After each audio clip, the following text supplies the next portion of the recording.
नमस्कार दोस्तों। वर्तमान गृह मंत्री अमित शाह के द्वारा देश में एक नया बिल पेश किया गया है, जिसको new bill to remove PM and CM के नाम से जाना जा रहा है।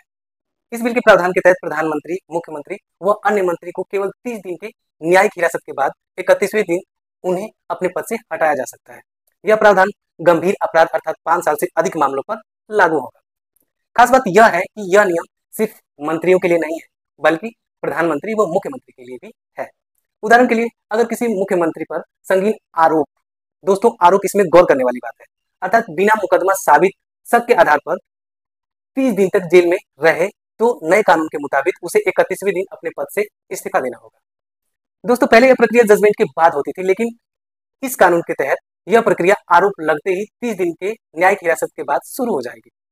इस कदम को भारतीय राजनीतिक तौर पर क्रांतिकारी बदलाव के रूप में देखा जा रहा है।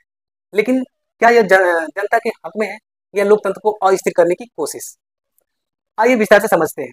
दोस्तों मीडिया व आम जनता की माने तो यह भी दिल्ली के सीएम अरविंद केजरीवाल, शिक्षा मंत्री मनीष सिसोदिया व अन्य मंत्री पर भ्रष्टाचार के आरोप में लंबे समय तक न्यायिक हिरासत पर बने रहने के बावजूद भी अपने पद पर आसीन रहे।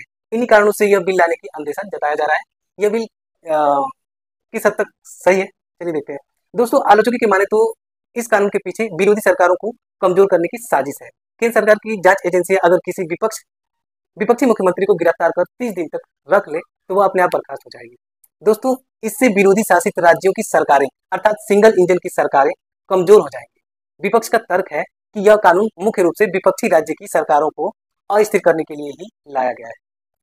विपक्ष के एक सांसद ने यहां तक कह दिया कि यह बिल पास होते ही कोई भी राजनेता बिना मुकदमा साबित हुए ही जेल में डाला जा सकता है, क्योंकि केंद्र सरकार सीबीआई, ईडी जैसी जांच एजेंसियों का दुरुपयोग कर किसी भी विपक्षी नेता पर संगीन अपराध आरोपित कर, दोस्तों अपराध आरोपित कर, इसमें हाईलाइटेड पॉइंट है, आसानी से 30 दिन जेल में रखा जा सकता है।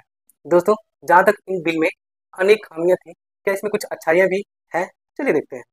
दोस्तों इस बिल में उच्च पद पर आसीन या उच्चायुक्त भ्रष्ट राजनेता पर तात्कालिक सुनवाई होगी, क्योंकि लंबित मामले भ्रष्टाचार को बढ़ावा देते हैं।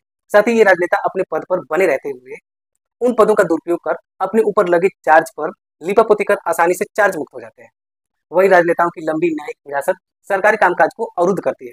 इस बिल से नेताओं की जवाबदेहिता वह बढ़ेगी, वो भ्रष्टाचार पर अंकुश लगेगा।